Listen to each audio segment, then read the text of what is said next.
Howdy, everybody. Humanities 2, as we make our way towards the end of 500 years of humanity. It is December 6th. Class ends next week. I've made a couple changes again. There is no more final paper. Don't get so excited. But there is going to be a final essay. I signed it today. Go check the assignments. Watch the 1941 film by Orson Welles, Citizen Kane. You can rent it. You can stream it. Hopefully, you can find a free copy of it. If you can't, it doesn't cost very much on YouTube. $2 or something. Sorry about the expense, but that's how it rolls. This virtual world we live in.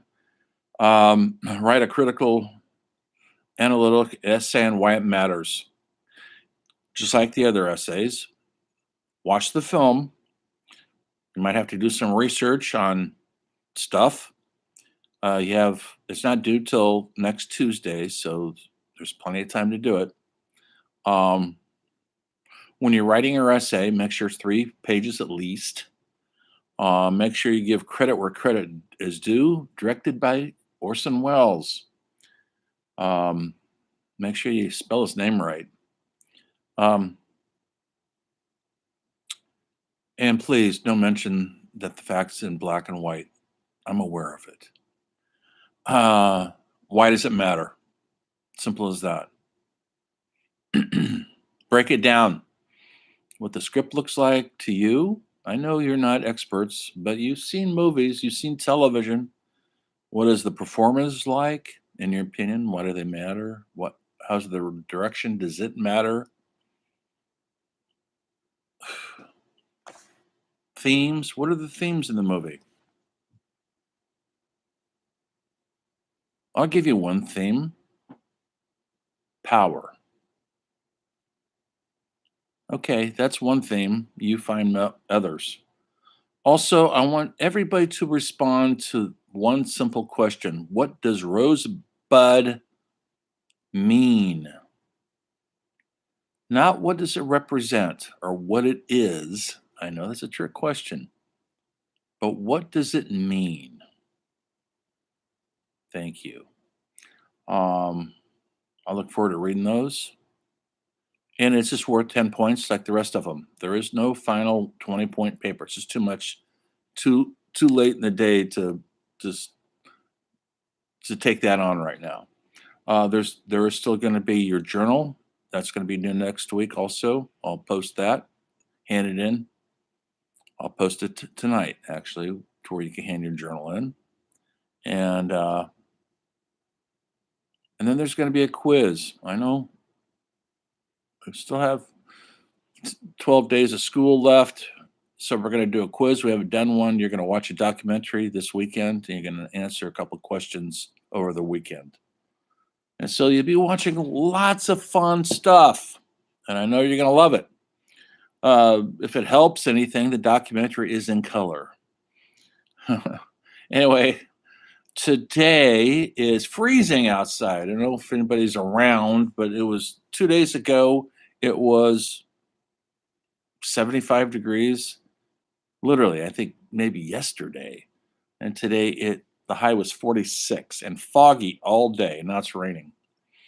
And my cats are all huddled over by the heater right now. Other than that, I'm going to talk about cinema still until the end of the course. Aren't you lucky? Be thinking of your favorite movies, your favorite cinema. I'm going to put it up on the discussions today. What is your favorite movie and why? Why does it matter? And then reply to 2 of your classmates. Thank you. Someone's asked me, do the discussions get graded? Yes, they do. It all counts as your participation. So please participate. If you don't, you'll lose points. Plain and simple. How many? It just depends. But it is part of your participation. We're not in class together. We're in the virtual class, so I'm assuming you're paying attention. I'm assuming you're watching these videos.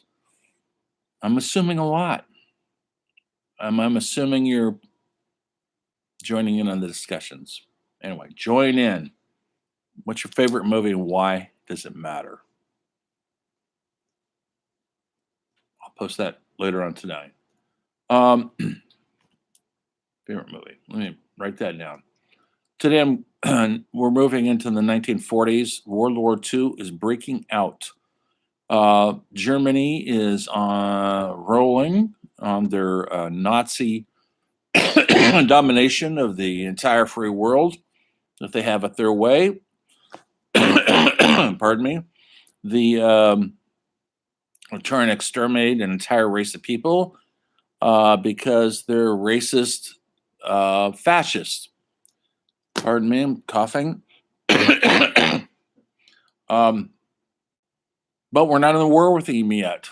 1940, we're making some incredible cinema. People are back at work in the country and the world. Remember, always think about what's going on in the culture. That's what's going on in movies. And then how does the movies reflect what's going on in the world? They reflect each other. That's a little something to keep in mind about that documentary I'm going to ask you to look at. So right now, in the United States, we're back to work. The Depression is over. Prohibition is over. People are free to drink all they want again, and they're going back to work. Things look pretty prosperous. The cinema is busting at the seams with ambitious movies. 1940, 1941. One of them was Citizen Kane. The revolution is on. Technology is changing rapidly in cinema, sound, and visuals, and the performances. Things are getting better. The stories are getting deeper and more adult. And some of our greatest cinema in the history of movies was made during this decade. And then early in December 1941, Japan bombs Pearl Harbor and throws us into a world war. Hitler joins in immediately after that, and we're off to the races. Now everything's changed. The world has changed. For the next 5 years, we're at war. And this war takes a toll on the world. Millions of lives are upended. Millions of lives are lost. Movies are still being made, though. Never stops. And during the war in this country, which I'm going to kind of focus on mostly right now, we started making lots of what essentially propaganda films, World War II combat films, a lot of them starring John Wayne and other people who didn't go into the army for whatever reason. And these films were mostly to get Americans to buy war bonds. That's how we paid for the war. We didn't have time to jack up the income tax rate or wait for the yearly income taxes. We needed money now for equipment, for troops, for uniforms, for bullets, for bombs, for boats, for planes, all of it.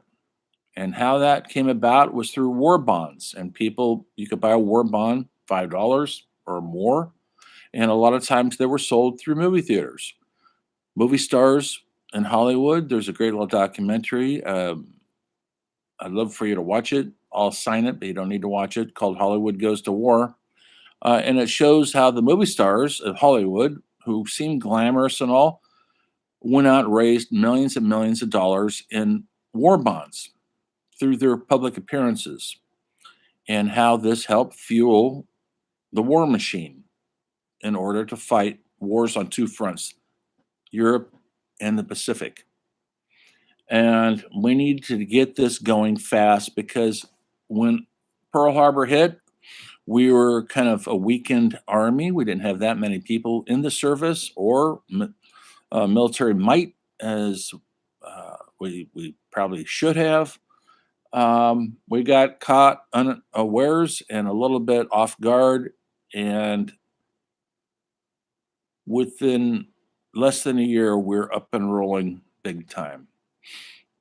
And the payback for Pearl Harbor started. Early World War II movies, Wake Island, Gung Ho, were movies made right when the war was getting started. And we didn't know the outcome of the war.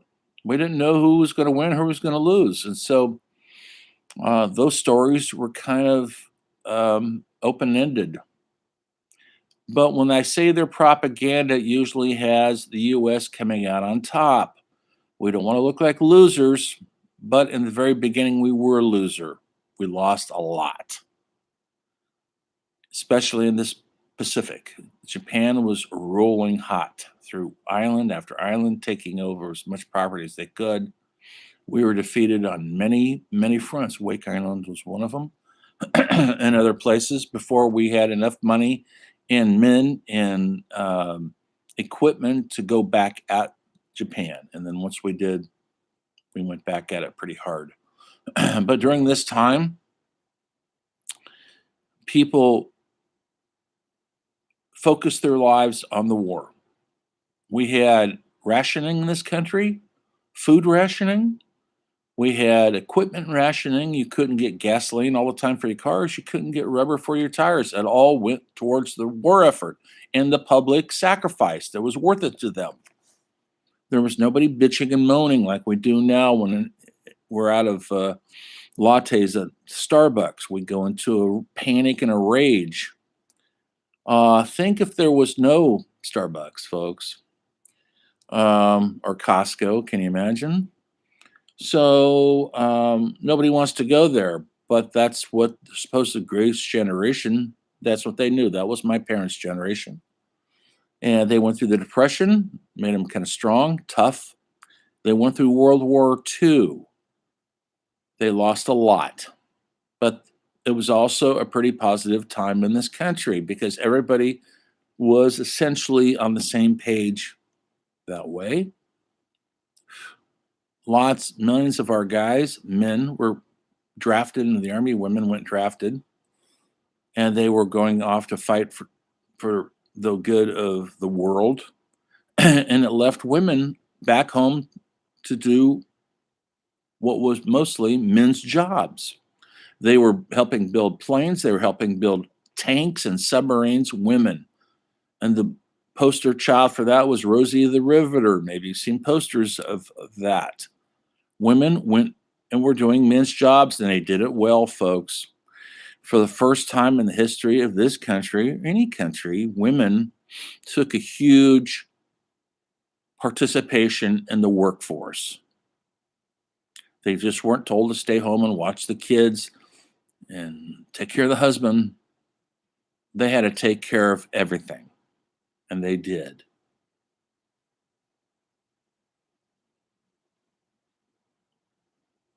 Towards the end of the war, movies had changed. Lots of directors, movie actors joined the army. They actually put their careers on hold to go fight for what they felt was a just cause. There's a great documentary called Five Who Came Back about five very popular Hollywood directors who quit their day job, Hollywood directing, to go help with the war effort. All of them were too old to go fight in combat. John Ford was 60 years old, but they joined forces mostly to make movies of the war, documentaries. So they formed a film unit that was headed up by Frank Capra, who had won an Academy Award along the way. He directed It Happened One Night and Mr. Deeds Go to Washington. And maybe you know It's a Wonderful Life. He directed that also. You watch it every Christmas, perhaps. Perhaps not. John Ford, who directed Stagecoach and Young Mr. Lincoln and Grapes of Wrath and so many more, he quit his job, went and joined this cinematic film corps. They were based in Washington, D.C., but once they started going out into the world, they went out into the combat areas. George Stevens was another director who mostly directed kind of lightweight comedies with Shirley Temple and musicals. He later directed Anne Frank and Giant. And was a different director when he got back after the war, that is for sure. Another director, John Huston, was a younger of the two. Mostly had written screenplays, but he had already had some successes with screenplays and a couple of movies he directed. He didn't direct his best movies until he got back to the war, starting with Treasure Sierra Madre. He was a successful, just beginning screenwriter who had written a couple Humphrey Bogart movies. So, and then William Wyler, who was directed one of the greatest post-World War II movies ever made, called It's a Wonderful, it's Best Years of Our Lives. Sorry about that. He wasn't even American. He was a German Jew who escaped Germany, or he'd be put in a concentration camp, like a lot of directors did, like Otto Preminger and many others who escaped their own countries, or they'd be thrown in concentration camps and probably would have been died. They came to Hollywood and their careers thrived. So these guys gave up their careers, lucrative careers, folks, to go work for very little. Their families were left behind in Beverly Hills, and they had to tighten up the purse strings too. They were in combat zones. They filmed the D-Day invasion. There was 50 cameramen on that invasion. A lot of them were killed that day. Most of the footage was never found because the cameras were never found. And there's not a lot of footage, but you've seen some of it. If you've seen Saving Private Ryan, you know what I'm talking about. Everything was given to the war effort. When they came out of the war, things were different. John Ford's first movie, well, he was still in the service. They were expendable. 1946, they said, we want you to direct a movie. He said, only if I could show the truth. And I said, well, hold on. And he says, I won't do it. I've seen too much. They've seen too much of the truth, what war was really like, and he wanted to film it. And they were expendable. With John Wayne, Robert Montgomery, is about the early naval unit. They're PT cruisers, PT boats.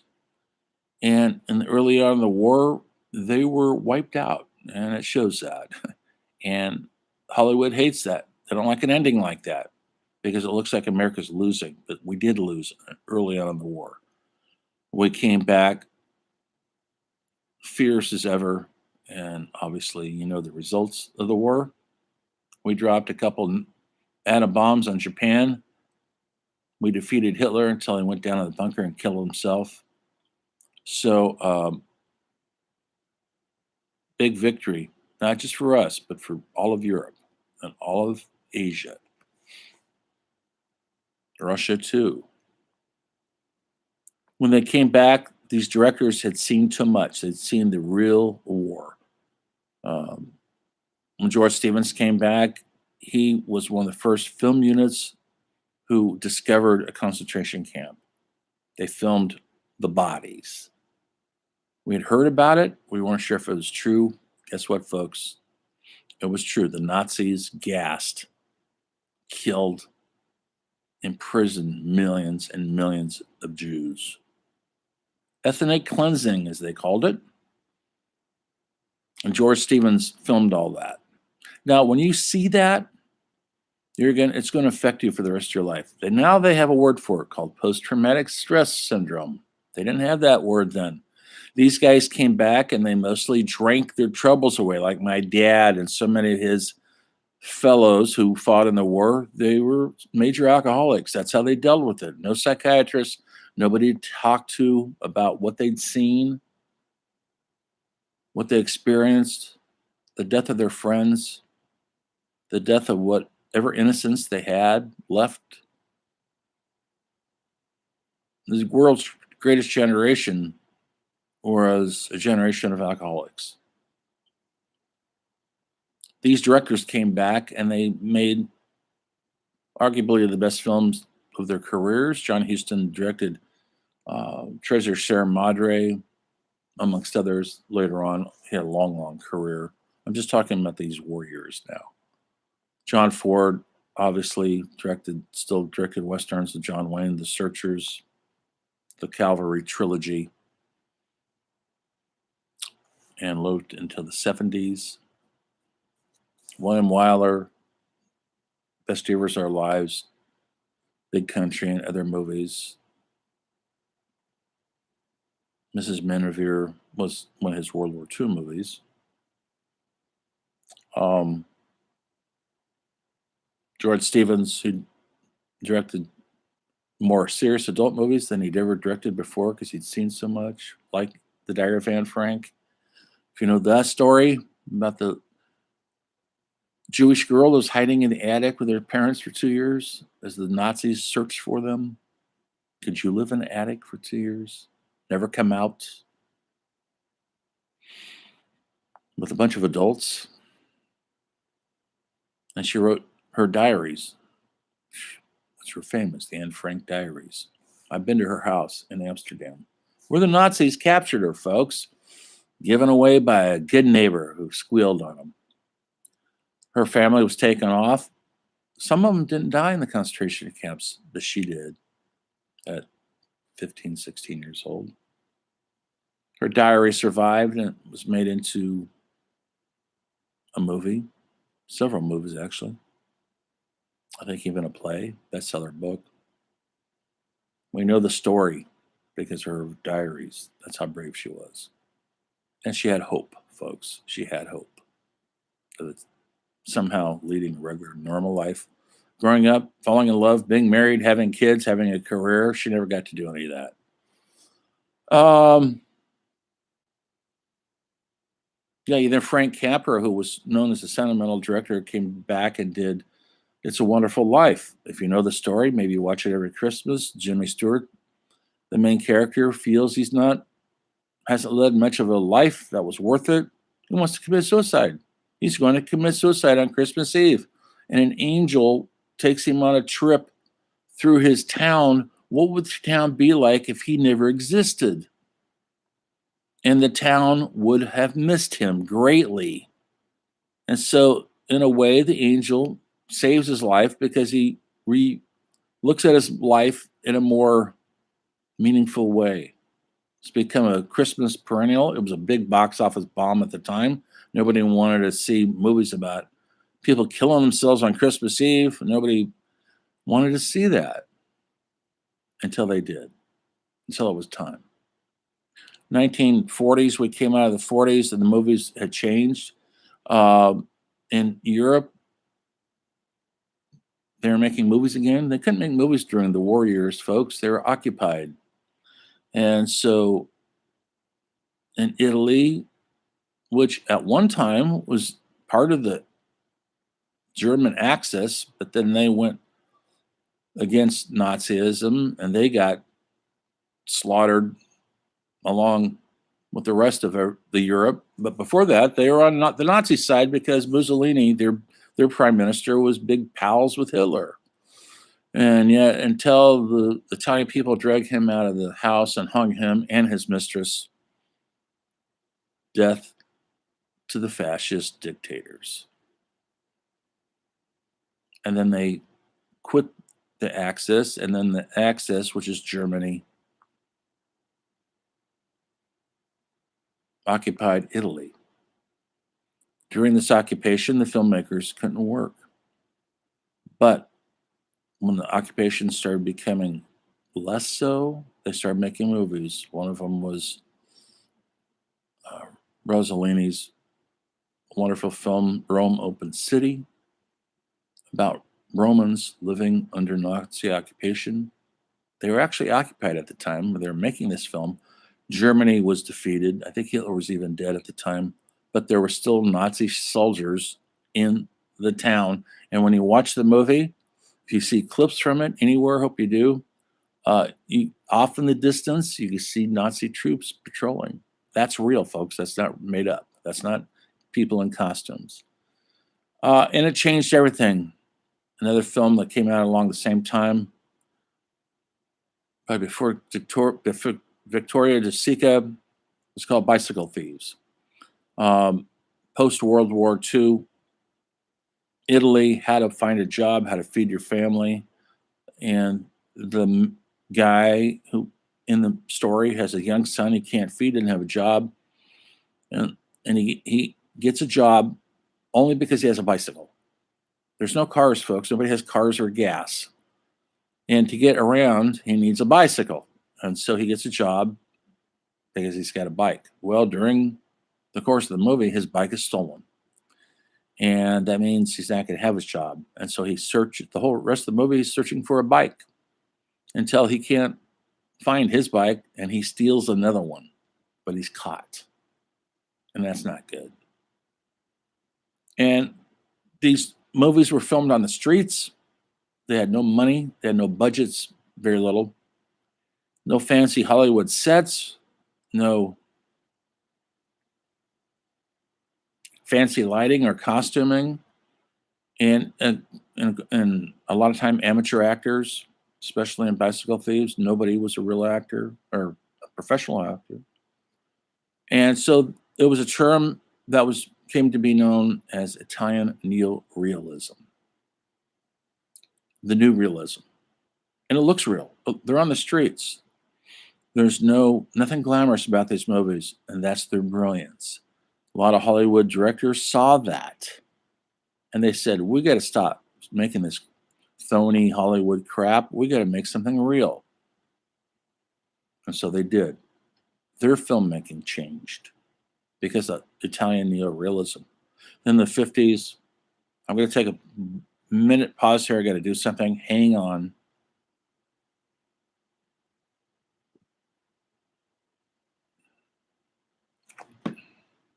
You're going outside. Come on. Or you're going in there. I don't care. You're not coming out.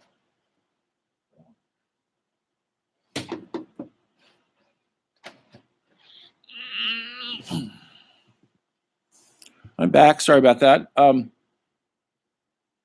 So in the 50s, things were changing in this country. People were back at work. We were thriving. We'd lost a president. Franklin Delano Roosevelt had died during the war. Now we have Harry Truman, who had made the decision to drop the atomic bomb on Japan to end that war. Wars are over now, but we're still occupying Japan for the next 10 years. We're still trying to finance all the starving people in Europe. And we're still going to make movies because that is a powerful collective art form that cannot be stopped. Not even World War is going to stop it. We came out of there and we wanted to make different kind of films. And so genre films like happy musicals and screwball comedies came to an end, and realistic films came about, like On the Waterfront. And film noir. Film noir simply means black film. It's a French term. A lot of our film technology is French because they created so much. These are dark stories, usually filmed at night, black and white, very little money, not a lot of movie star power, dark stories about people struggling to find their place in the world. A lot of it was through crime. And so this new genre, which is one of my favorite genres because I like anything that's real and dark, film noir. And some classic films came out of that era, and they could make a film noir pretty inexpensively. The stories were short and terse, usually against good and evil, or different degrees of good and evil, because nobody's totally good, and nobody's ever a lot of bad people, but nobody's totally good in the film noir. Even our flawed hero is a flawed hero. Usually has central character, which was mostly dominated by men. The women were usually what they called a femme fatale. The man, a fatal woman, another French term. The man, like Postman Rings Twice, Double Indemnity, so many Out of the Past, so many others. The woman manipulates a man to do her bidding for her, and it's usually murder or robbery, through her sexual presentation to this gentleman who can't resist her. She's so irresistible, she's going to kill him eventually, like a Black Widow spider. After she's been done with them, she eats their heads off. That's true, folks. Anyway, these films had sinister soundtracks. The theme was always betrayal, love, unrequited love, dangerous times, and always usually took place at night. Because when the lights go out, that's when shady things happen. You don't see very many film noirs in the day. Sometimes you do. Because usually they have stark black and white photography with a lot of shadows. You never completely see somebody all the way in film noir because they're always in the shadowy light. So we don't know what their motivations are. We don't know what they're doing in these dark nights of our loneliness. We're drinking, smoking too many cigarettes, searching for our place in the world. Film noir. Also, during the 50s, acting was changing. People like Marlon Brando and James Dean and Montgomery Clift and Eva St. Marie were starting to come around, Marilyn Monroe. And the acting was termed method acting. They went from kind of stagey acting, like most Hollywood films, Clark Gable, the movie stars, Tyrone Power. They were pretty to look at, and they said their lines, but there wasn't too much depth in their performances. They played the same character over and over and over again. These people, Marlon Brando leading the way, played different characters each time, and they weren't not necessarily the hero of the story. They had flaws. The men could show vulnerability, like you never saw a male actor. Gary Cooper is a great example. Clark Gable show vulnerability in their movies. Comedy, yes, but not emotionally vulnerable. They're manly men. Marlon Brando was in touch with his male side and his female side, and both male and females were drawn to that.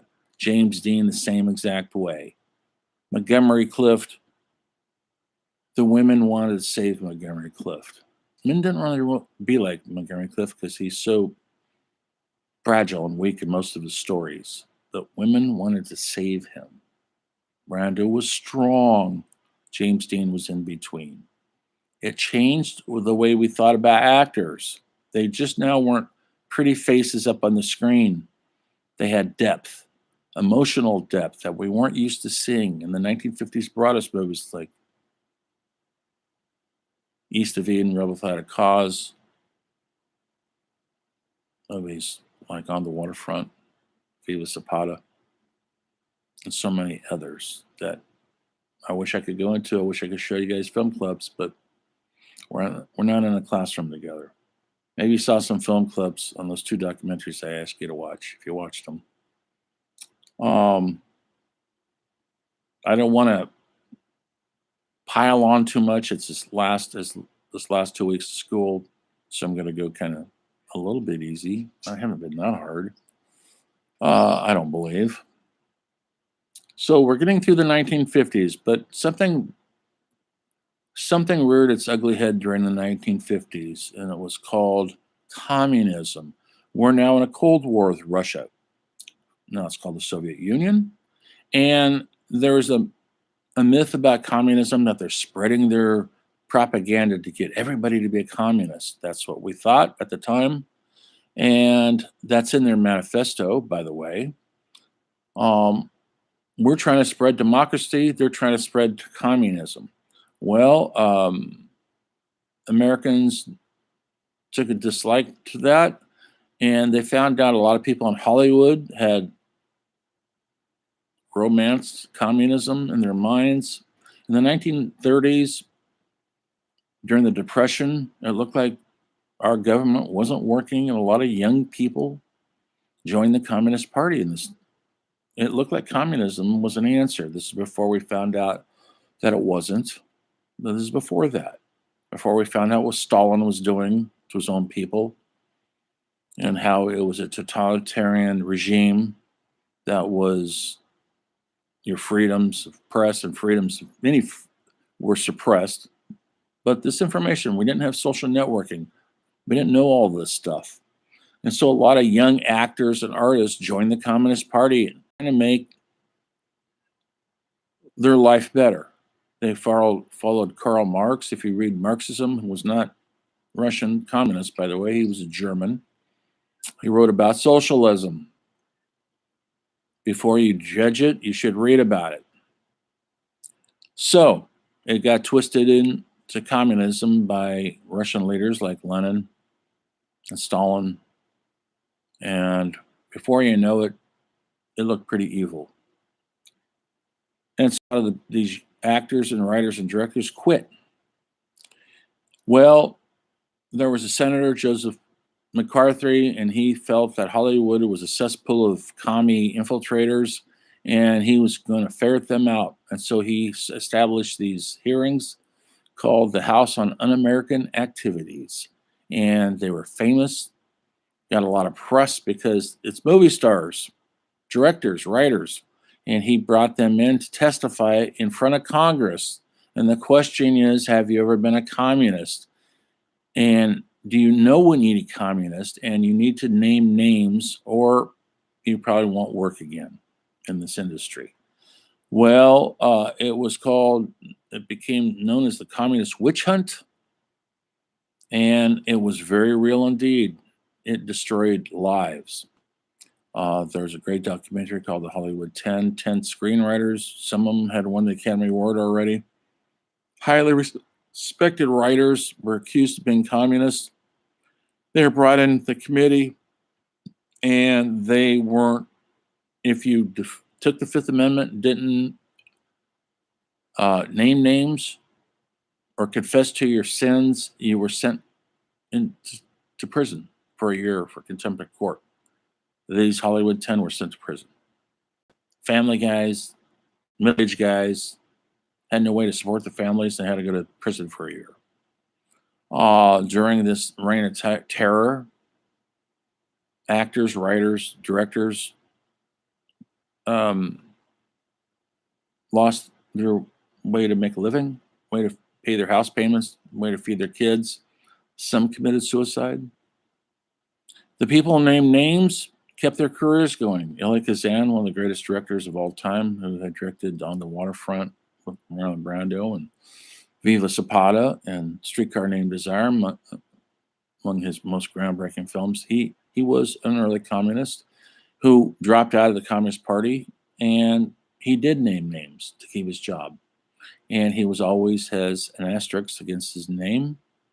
There was a time in the industry people turned their back on him for being a rat. Supposedly, I read his book. He justified it, and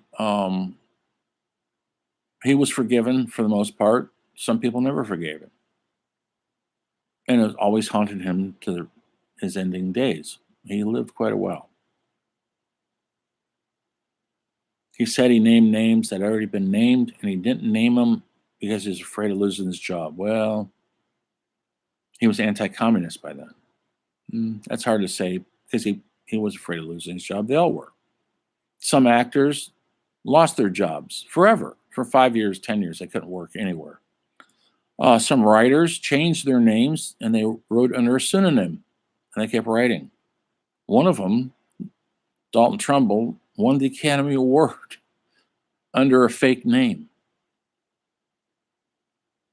in order to keep money coming in and feeding his family. It was a dark, dark time, but also a very creative time when it came to movies. Television was on the huge rise. Paintings, we've talked about this already, music, rock and roll, and jazz, and the beginnings of an art movement with Jackson Pollock and Willem de Kooning and Andy Warhol that changed the world. Music with Elvis and Chuck Berry leading into the 60s and the Beatles, which I'll talk about next, changed the world. That's how important the 50s are. Yes, it was a conservative time. We had Eisenhower in the White House, Republican, the general, decent fellow, had a bad vice president. His name was Richard Nixon, who was probably one of the worst presidents in the history of our country. Not yet, though, but he's starting to prowl around, and he was one of the lawyers that was helping Joseph Mccarthy try people for being a communist. That's the side Nixon took. While that was going on, lots and lots of beautiful art. The revolution was on, and it's going to lead into Camelot. I'm going to leave you on that. Next up, rock and roll in the 60s and Camelot. Till then, remember, the story of film continues.